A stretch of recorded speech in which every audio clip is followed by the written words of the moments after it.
Home land اور وطن سے پیار لوگ کرتے ہیں، اور بلکہ وطنیت پر آ کے کچھ لوگ کعبے کو بھول گئے، وطنیت پر آ کے کچھ لوگ گنبد خضرا کو بھول گئے، اور وطن سے پیار، محلے سے پیار، اپنے گاؤں سے پیار تو ہر کوئی کرتا ہے۔ رب کعبہ کی قسم، ہمیں جو اس ملک سے پیار ہے اس کا سبب یہ نہیں کہ ہم اس میں پیدا ہوئے، اس کا سبب یہ نہیں کہ ہمارے باپ دادا کی زمینیں اس میں ہیں، اس کی وجہ یہ نہیں کہ ہمارے کاروبار اور ہماری فیکٹریاں اس میں ہیں۔ ہم جو پاکستان سے پیار کرتے ہیں اس کا سبب یہ ہے کہ اس کا نظریہ وہ ہے جو سرور کائنات حضرت محمد مصطفیٰ صلی اللہ علیہ وسلم نے فاران کی چوٹی پہ کھڑے ہو کے بیان فرمایا تھا۔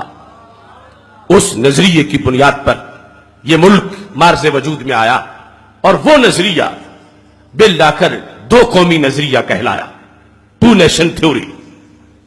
لوگوں نے ملک حاصل کرنے کے لیے نعرے یہ بھی لگائے کہ گورے رنگ والوں کا ایک جدا ملک چاہیے، کالے رنگ والوں کا ایک جدا ملک چاہیے، فلاں بولی والوں کا ایک جدا ملک چاہیے، فلاں نسل والوں کا ایک جدا ملک چاہیے، فلاں جغرافیے والوں کا ایک جدا ملک چاہیے۔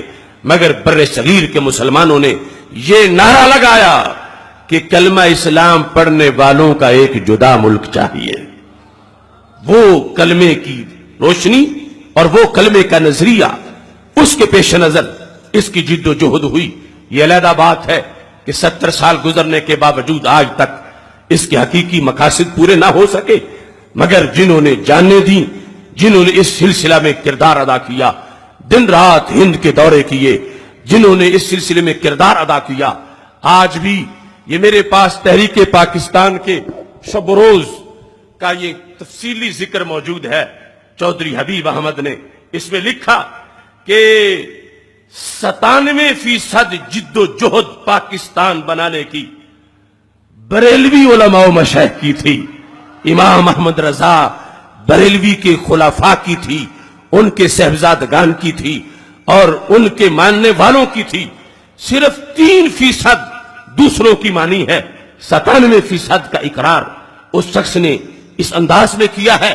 اور یہ بر صغیر کے اندر وہ نبوی فیض، نبی اکرم نور مجسم شفیع معظم صلی اللہ علیہ وسلم کا دیا ہوا نظریہ جو اس وقت اس ملک کی روح ہے اور اساس ہے، جس پر ہم آزادی کے اس موقع پر یہ بتانے کے لیے کہ دوسرے لوگ اس وقت ہند میں گاندھی کے چرنوں میں چل رہے تھے، جو برسرے پیکار نکلا تھا، آج بھی ان کے فتاوی دیکھو۔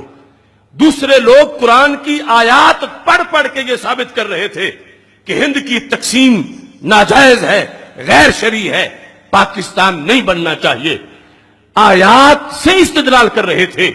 یہ اہل سنت و جماعت ہیں، یہ امام احمد رضا بریلوی کے فتاوی ہیں۔ انہوں نے صرف عوام کا قبلہ درست نہیں کیا تھا، انہوں نے تو قائد اعظم محمد علی جناح کا قبلہ بھی درست کیا تھا۔ 1906 تک قائد اعظم محمد علی جناح کو ہندو مسلم اتحاد کا سفیر کہا جاتا تھا۔ پاکستان کا مطلب کیا؟ لا الہ الا اللہ۔